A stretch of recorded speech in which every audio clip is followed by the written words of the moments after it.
Hello, my amazing first grade artists. Today we are going to be creating our very own fall trees using a combination of the techniques that we've learned about so far. We are going to use some lines, we're going to use some shapes, and we're going to use some beautiful colors to create our very own fall trees. Let's get started. To get started, you are going to need a piece of paper. You're gonna need a pencil, an eraser. You might want some crayons, you might want some watercolors. And if you are doing work with our permanent marker, you'll need a protector sheet for your table. To get started, let's draw some tree trunks. So with your pencil, I like to start with a line that kind of curves at the bottom for where the roots are, and then comes up towards the sky. Then I bring it back down as if it's a really skinny letter V or toothpick and do another curved line that goes out.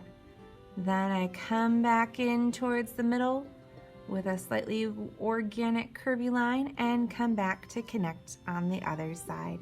It's kind of like a fancy letter L.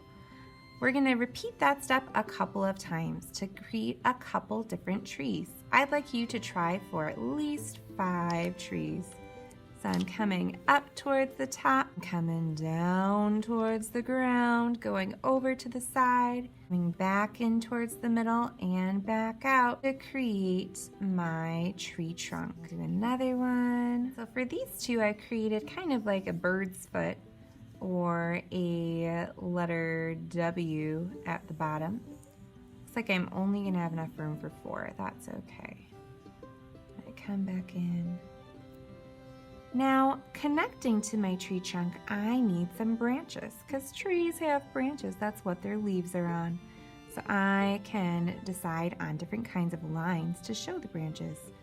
Maybe on one, I do some letter Ys to create my branches. Maybe on another, I connect a bunch of letter U's so it looks like there's a squiggly line of branches going around the tree. Maybe on another one, I just do some straight lines that are going out. Maybe this tree's leaves are all towards the top. Maybe on my next one, I do some diagonal straight lines that have little circles on them. You can pick what kind of lines you want to use to do your tree's branches. A very important line to include is going to be our horizon line. That's the line where the sky meets the ground. I'm just going to kind of connect each of my tree trunks so it looks like they're growing into the ground. So far, I've been working with my handy dandy pencil. At this time, I'm going to switch to my Sharpie. So I'm going to put my protector sheet underneath. Then I'm going to grab my permanent marker and I'm going to trace over those tree trunks and lines that I did for the branches and the horizon.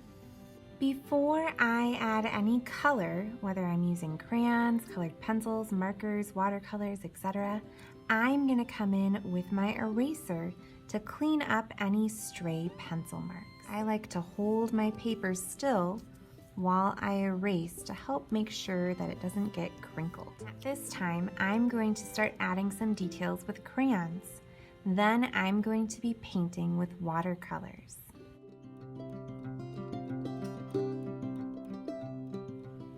For doing the colorful leaves on the trees, we are going to be creating some ovals or circle shapes using our warm colors, red, yellow, and orange.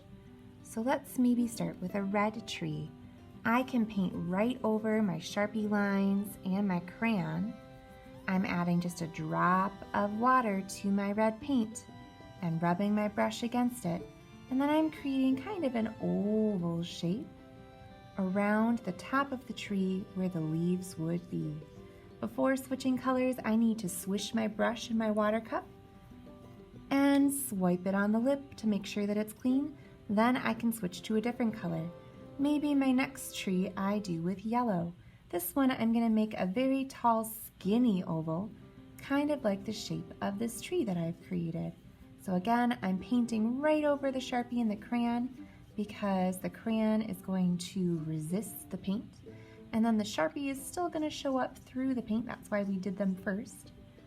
Again, when I switch colors, I'm going to swish my brush in the water cup and swipe it on the lip before grabbing a drop of paint of my next color. This one I'm doing with orange. I'm making, again, kind of an oval shape around the top of the tree.